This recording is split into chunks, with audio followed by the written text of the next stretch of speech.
Hello, denizens of the internet. I have not seen Daily Wire's new comedy, Lady Ballers, because I have no immediate plans to subscribe to the Daily Wire. The movie is not in theaters.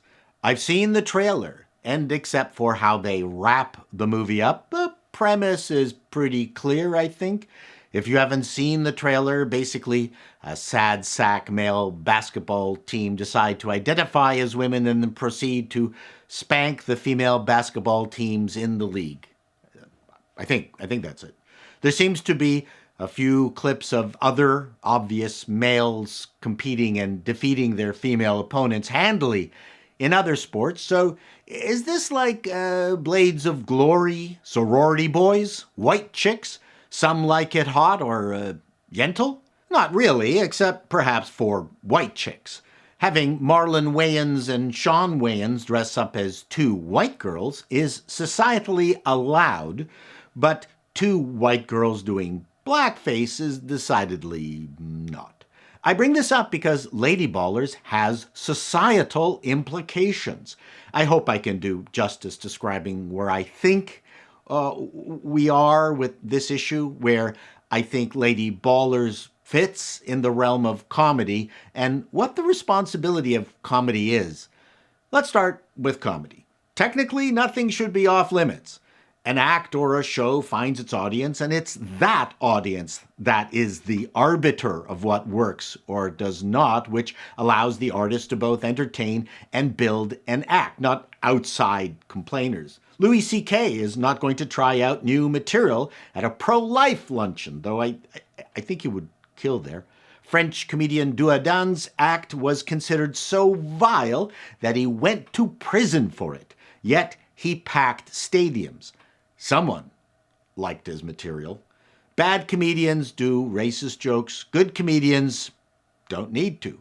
In the early days of vaudeville, the stand-ups all did anti-Italian, black, and Jewish jokes, often in blackface. Racism was so ingrained that one of the funniest comedians on the circuit, Burt Williams, a black man, had to perform in blackface. Think about that. I was shaken early in my comedy career when I wrote a bit that featured a new Indian immigrant who was a parking lot attendant but turned out to be a world-renowned nuclear physicist. It was the only job he could get in Canada. I did a very bad version of Peter Sellers' Indian accent from the movie The Party. The problem for me was the moment I started speaking, the audience howled with laughter. I hadn't even gotten to the bit yet. The punchline, it got, good knowing laugh, but it was clear people were laughing at my, let's be frank, racist portrayal. That wasn't my intent. Some of my favorite foods are Indian. I never did a non-white character after that, though many Scots have been offended by my cheap brogue. So is Lady Ballers transphobic, to use the vernacular? Is it going to offend people? Are male-bodied athletes identifying as women ripe for parody? Absolutely. It's one of the tragedies of our weak, confused, capitulating gatekeepers that this wasn't nipped in the bud right from the start. If trans rights activists didn't come in on the coattails of LGB goodwill and absconded with our compassion for this marginalized community, the movie would never have been made. But what kind of effect will it have on trans folk who just want to live their lives outside of the activist spotlight? I don't know. Obviously, I'm not trans. Into this pleasant, non-controversial background enters Lady Ballers. Apparently, theater owners refuse to show it. No one is asking theater owners to be vanguards of sanity on this topic.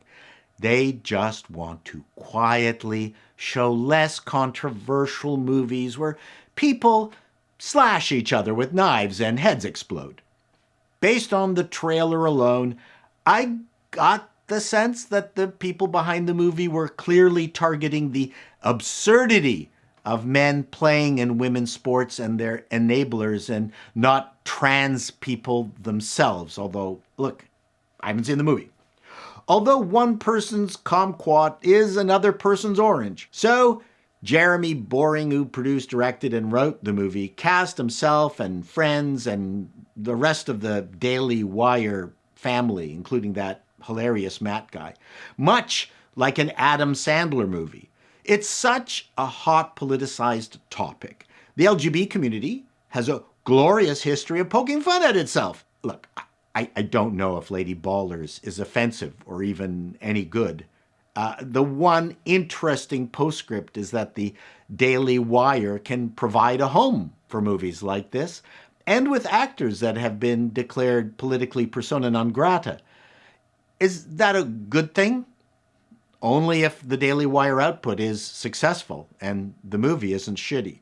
Otherwise, it's just a home for sophomoric complainers.